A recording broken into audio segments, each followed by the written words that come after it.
नमस्कार। जैसा कि आप देख रहे हैं मेरे साथ इस वक्त मौजूद है फॉर्मर रॉ ऑफिसर एन.के. सूद साहब। सूद साहब, सबसे पहले आपका स्वागत है। नमस्कार, शुक्रिया पांडे जी, बहुत बहुत। सूद साहब, लोकसभा चुनाव हो गए, चुनाव के बाद रिजल्ट आ गए, मंत्रालय भी बढ़ गए, सब कुछ हो गया, लेकिन कुछ चीजें जिन पर अभी भी चर्चा चल रही है कि आखिर बीजेपी की इतनी जो करारी हार हुई है उत्तर प्रदेश में खासकर, और जिस प्रकार प्रधानमंत्री मोदी ने नारा दिया था कि इस बार 400 पार, तो 400 पार तो खैर सीटें तो उतनी नहीं आई, तो बीजेपी 240 पर सिमट गई। लेकिन इससे पहले 2019 में बीजेपी की सीटें आई थी 303 करीब, और 2014 में 284 सीटें थी। इस बार सीटें यूपी में काफी कम आई है कि यूपी का रास्ता, हम कहते हैं कि दिल्ली की सत्ता का रास्ता यूपी से निकलता है, तो ऐसा क्या हो गया। और दूसरा ये कि मैं दर्शकों को ये बताना चाहता हूं कि सूद साहब के पास कुछ अंदर की जानकारी रहती है, कुछ, क्योंकि खुफिया विभाग में रहे हैं इसलिए उनको अंदर की जानकारी काफी रहती है। तो सूद साहब, आज आप इस पर हमारे साथ क्या शेयर करना चाहेंगे कि दर्शक ये जानना चाहते हैं कि आखिर प्रधानमंत्री मोदी, एक सवाल ये भी है कि जैसे प्रधानमंत्री मोदी अब कह रहे हैं कि कुछ लोग कह रहे हैं कि 2027 तक रहेंगे, अब आप बताइए प्रधानमंत्री मोदी के मन में क्या चल रहा होगा। देखिए, प्रधानमंत्री मोदी का एक पर्पस है, देश को स्ट्रांग बनाना, देश को आगे लेके जाना। और पीएम मोदी को कोई पद का लालच नहीं है। और पहले उन्होंने सोचा था कि मैं 2027 में 75 साल का जब हो जाऊंगा तो यहाँ पे रिजाइन करके किसी को पीएम बना दूंगा। और यहाँ पे 4 नाम चल रहे थे, हमने इस पे भी बड़ी चर्चा की थी, वीडियो भी बनाए थे इसके ऊपर, और मैंने वो वीडियो शायद अभी कल भी रिलीज किया इसी इशू के ऊपर, जो पुराना वीडियो था। राजनाथ सिंह का नाम था, लेकिन पीएम मोदी ये नहीं चाहते कि राजनाथ सिंह पीएम बने, क्योंकि वो ज्यादा एग्रेसिव और पुशिंग नहीं है, या उनका एग्रेसिव एटीट्यूड नहीं है, काम कर सकते हैं, लेकिन पीएम की गद्दी के लिए उनको लगता है कि वो ज्यादा सुटेबल नहीं है। दूसरा गडकरी का नाम था, और गडकरी को पीएम मोदी कभी भी पीएम नहीं बनाना चाहते, क्योंकि गडकरी ने पीएम मोदी या बीजेपी को कई बार धोखा दिया, आरएसएस से मिलके चोट मारी है। पहले भी चोट मारी थी इन्होंने जब 2019 के इलेक्शन हुए थे, लेकिन कुछ कर नहीं पाए, क्योंकि उस टाइम पे पीएम मोदी बहुत फेमस थे और गडकरी पीएम बनना चाहते थे। उन्होंने अपनी इच्छा भी जाहिर की थी। इस इलेक्शन से पहले भी गडकरी पीएम बनने की कोशिश कर रहे थे, और वो कोशिश कर रहे थे कि पीएम मोदी कमजोर हो तो मुझे शायद मौका मिल जाए। और मोहन भागवत उनके क्लोज हैं, क्योंकि कहते हैं कि गडकरी उनके लिए काफी फंड रेज करते हैं आरएसएस के लिए, और गडकरी की जो मदर है वो मोहन भागवत की कजन है। और जब पीएम मोदी गए थे नागपुर में रैली एड्रेस करने, तो गडकरी वहां आए नहीं। और कुछ लोग ये भी कहते हैं कि अगर महाराष्ट्र के अंदर इनको नुकसान हुआ है बीजेपी को, तो उसके लिए 2 लोग रिस्पॉन्सिबल है, एक गडकरी और मोहन भागवत जो आरएसएस के चीफ है। और तीसरा जो नाम था जो सामने आ रहा था वो था अमित शाह का। अमित शाह भी पीएम बनना चाहते हैं, नेचुरली बनना चाहेंगे, लेकिन उन्होंने इस टाइप की हरकत नहीं की जो गडकरी ने की है। पीएम मोदी के प्यारे हैं, लेकिन पीएम मोदी को लगता है कि वो कुछ चीज़ों के ऊपर पीछे हैं, और इसलिए पीएम मोदी उनको प्रेफर नहीं करते as PM in comparison to Yogi, क्योंकि पीएम मोदी दिन में 20 घंटे काम करते हैं और योगी भी दिन में 20 घंटे काम करते हैं। और पीएम मोदी को लगता है कि योगी सबसे सूटेबल है पीएम बनने के लिए, ये इन सबको पता था। और इसीलिए कहा जाता है कि योगी को एक कांटा मारा गया उनकी स्टेट के अंदर, ताकि उनकी पॉपुलैरिटी कम हो और पीएम की नजरों में गिर जाए। यहाँ पे यूपी के अंदर 40 के करीब सीटें वो अखिलेश यादव और कांग्रेस दे गई, लेकिन इससे वजह से योगी परेशान भी थे। लेकिन आपने देखा होगा टीवी चैनल्स पे जब योगी पीएम मोदी से मिले तो उन्होंने उनके कंधे और पीठ को थपथपाया था। पीएम जानते हैं कि योगी को किसने चपत लगाई है। योगी के ने वहां पे 20 कैंडिडेट दिए थे, जो वो चाहते थे कि इलेक्शन लड़ें और जीत जाएंगे, जिसमें आपके अयोध्या का भी जो कैंडिडेट था वो उन्होंने नया कैंडिडेट दिया था।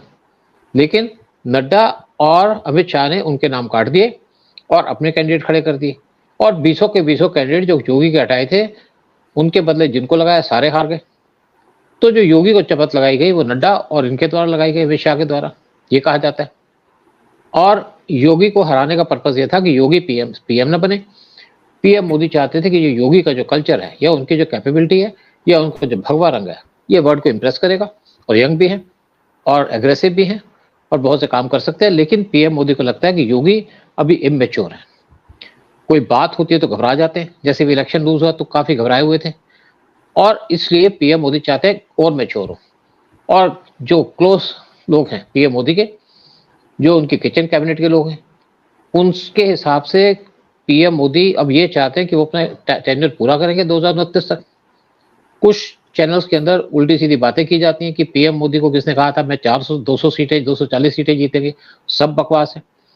पीएम मोदी को पूरी ब्रीफिंग थी 400 सीटें जीतने की, लेकिन कोई ये नहीं कह सकता कि जो यहाँ पीएम मोदी को 400 सीटें क्यों नहीं मिली, या 275 पे थम गए, या 272 के आसपास रह गए, या 292 के आसपास रह गए।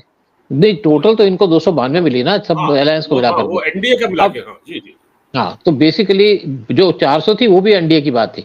लेकिन अब क्या है कि पीएम मोदी उसको इंक्रीज तो करेंगे, टेन्योर पूरा करेंगे, और वो जब तक देश स्ट्रांग नहीं बनेगा तब तक गद्दी नहीं छोड़ेंगे। और ये लगता है कि 2029 तक तो पीएम मोदी रहेंगे एसपीएम, और अपने साथ साथ एक आदमी जो मोस्ट कैपेबल होगा उसको प्रमोट करेंगे एस पीएम, ताकि उसको ट्रेनिंग भी दें और उसको नॉलेज भी दें। क्योंकि पीएम मोदी का अपना कोई इंटरेस्ट नहीं है, उनका इंटरेस्ट है देश का। और जिन लोगों ने भी यहाँ पे गड़बड़ की है, पीएम मोदी जानते हैं किसने गड़बड़ की है, किसने धोखा दिया, जिसमें से जैसे एक नाम गडकरी का आया, और कुछ जो आपके अमित शाह हैं उनका नाम भी आ रहा है, और तीसरे नड्डा, जिन्होंने एक तो आरएसएस को भड़काया, किसके कहने भड़काया, ये इसकी इंक्वायरी की जाएगी कि क्यों उन्होंने ऐसे स्टेटमेंट दी कि आरएसएस हमारे साथ है। लेकिन एक बात है कि अगर कह भी दिया कि आरएसएस पे हम डिपेंड नहीं करते, तो इसका मतलब ये है कि आरएसएस धोखा दे देगी बीजेपी को, या देश को धोखा दे देगी, या हिंदुओं को धोखा दे देगी। इसमें कोई जस्टिफिकेशन नहीं है। तो अब पीएम मोदी ये चाहते हैं टेन्योर पूरा करें, कुछ टारगेट है जो उनको पूरा करें। एक पाकिस्तान को सबक सिखाना है, एक चाइना को सबक सिखाने के लिए उन्होंने जो 30 जगह है तिब्बत के अंदर उनको रीनेम कर दिया है, क्योंकि चाइना ने इससे पहले 30 जगह अरुणाचल प्रदेश की उनको रीनेम किया था। तो अब नए नाम दे दिए तिब्बत के, और जो एक चाइना पॉलिसी है उसको पीएम मोदी ने चैलेंज कर दिया कि हम पहले कहते थे चाइना एक है, अब ताइवान भी खड़ा है, और तिब्बत के ऊपर हम क्वेश्चन उठाते हैं तो चाइना का टूटने का डर हो जाता है, और यूएस भी उसको चैलेंज कर रहा है। और दूसरी बात है कि पाकिस्तान ने यहाँ पे टेररिस्ट अटैक शुरू कर दिए। उनका जो पीएम मोदी बिजी हैं, वो कमजोर हो गए हैं, अब टेररिस्ट अटैक करो। उनका फिर उनको अंदर दम आ गया, और उनको लगता है कि यहाँ पे अपोजिशन पार्टीज है इंडिया के अंदर, वो भी उनको सपोर्ट करेगी।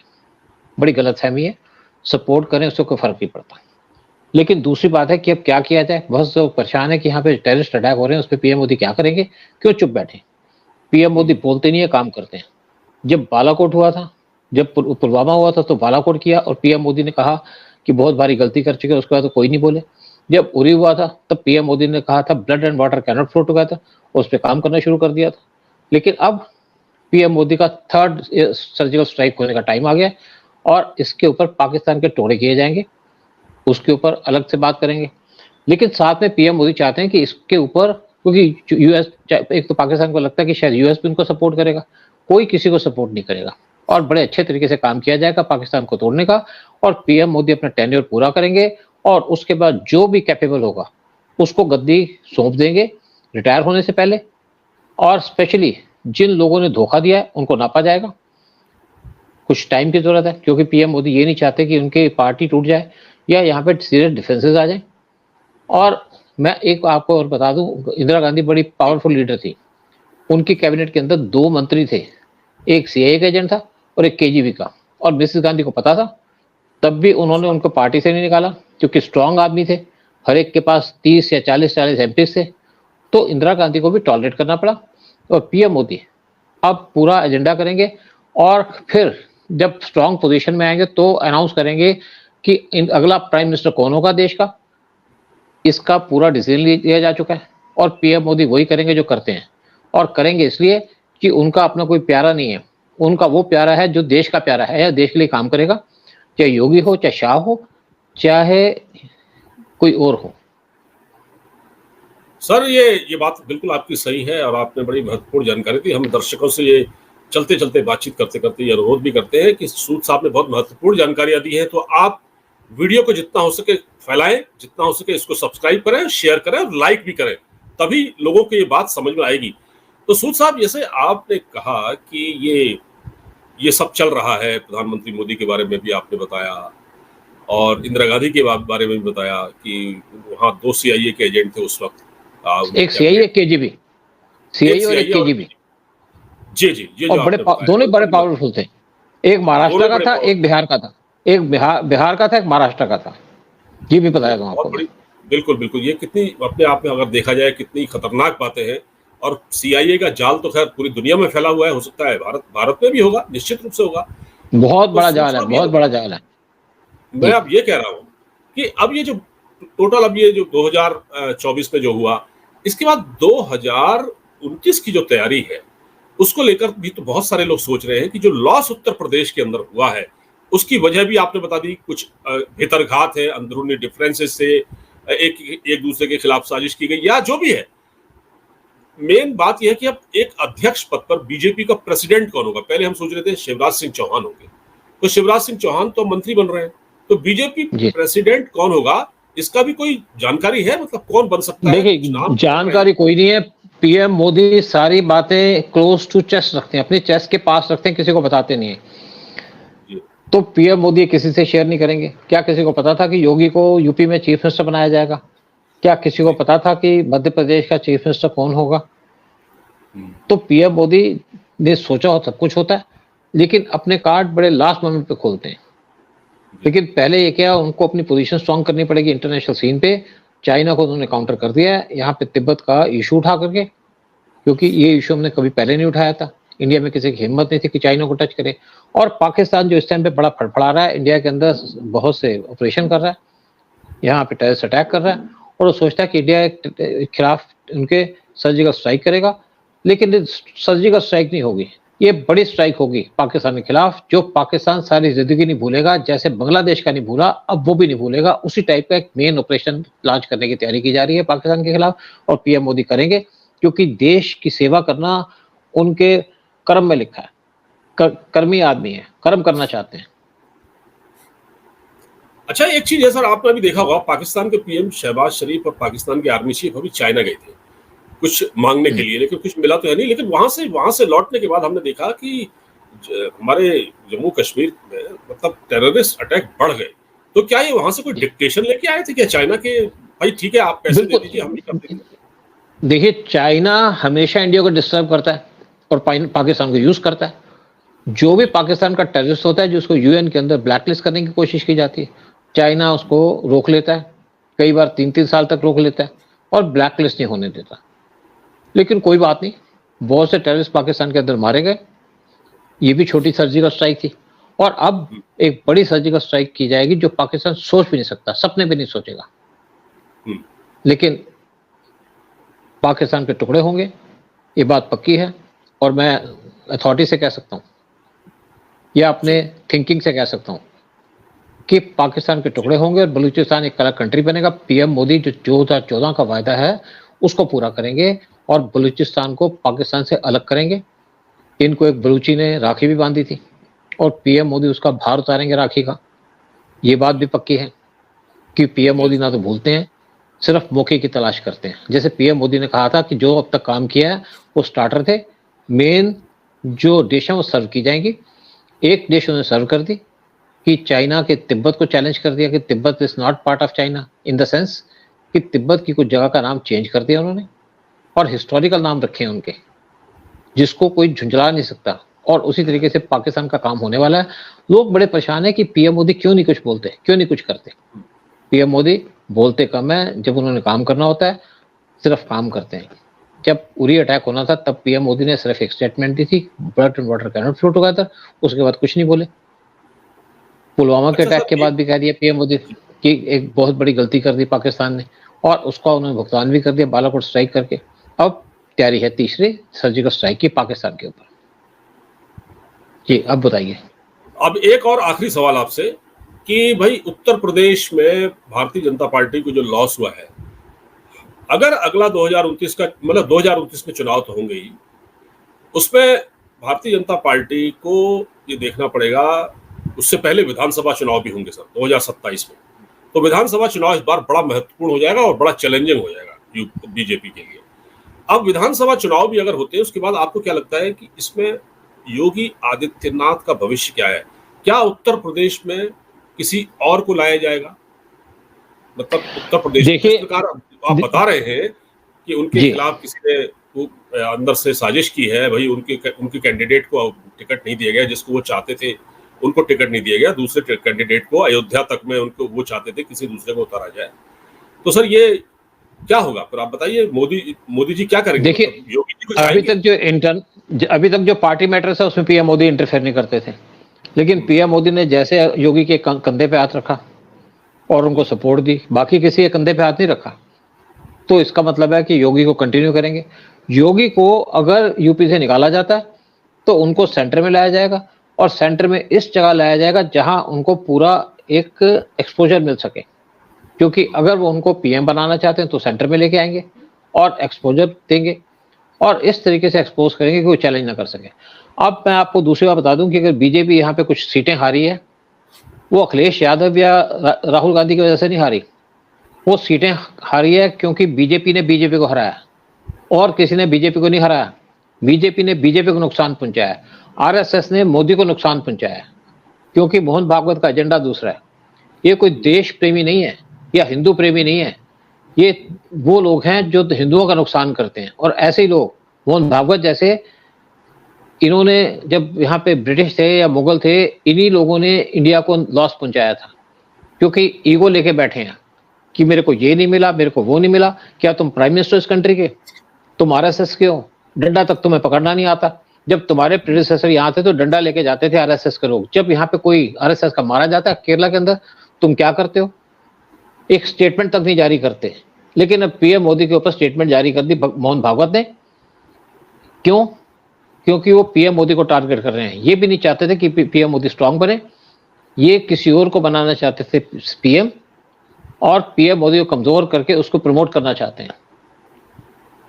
तो मोहन भागवत को आप किसी भी तरीके से ये ना समझिए कि हिंदू के सपोर्टर हैं। कोई इन्होंने ऐसा काम तो नहीं किया हिंदू को जिससे प्राउड फील हो। क्या किया कोई काम? कोविड के टाइम में सिर्फ मुसलमानों को मास्क बांटते थे, दवाइयां बांटते थे, और किसी को नहीं बांटते थे। अब स्टेटमेंट जारी करके ये बैठ गए राहुल गांधी और अखिलेश यादव के पाले में, उनके साथ चले गए। क्योंकि आप देखिए हमेशा क्या होता है कि दरवाजा अंदर से खुलता है, अंदर के लोग नुकसान सबसे ज्यादा पहुंचाते हैं। मोदी को कोई राहुल गांधी या अखिलेश यादव नहीं हराया यहाँ पे यूपी के अंदर, या योगी को। इनको हराया अपने लोगों ने, आरएसएस ने या बीजेपी के कुछ अपने लोगों में। अगर बीजेपी महाराष्ट्र में कुछ सीटें लूज की हैं और वहां पे उद्धव ठाकरे को मुस्लिम वोटें मिली हैं क्योंकि वो एंटी बीजेपी था, तो हरवाया किसने? हरवाया गडकरी और आरएसएस ने। यही नाम दिया गया राजस्थान के अंदर, वसुंधरा राजे सिंधिया, आरएसएस और कुछ और लोगों ने बीजेपी को लॉस पहुंचाया वहां पे। लेकिन यूपी का लॉस सबसे बड़ा है। लेकिन कोई बात नहीं, लॉस होते रहते हैं, टाइम निकल गया। पीएम मोदी को अपने पैर जमाने दो। पीएम मोदी पहले तो पाकिस्तान और चाइना को सीधा करेंगे, फिर बाकियों से डील करेंगे। बहुत सही बात का आपने कही, आपने काफी अंदर की बातें बताई। दर्शकों से मेरा ये निवेदन रहेगा कि इस वीडियो को आप जितना हो सके शेयर करें, लाइक करें, चैनल को सब्सक्राइब करना मत भूलें, लाइक जरूर करें और शेयर खूब करें वीडियो को।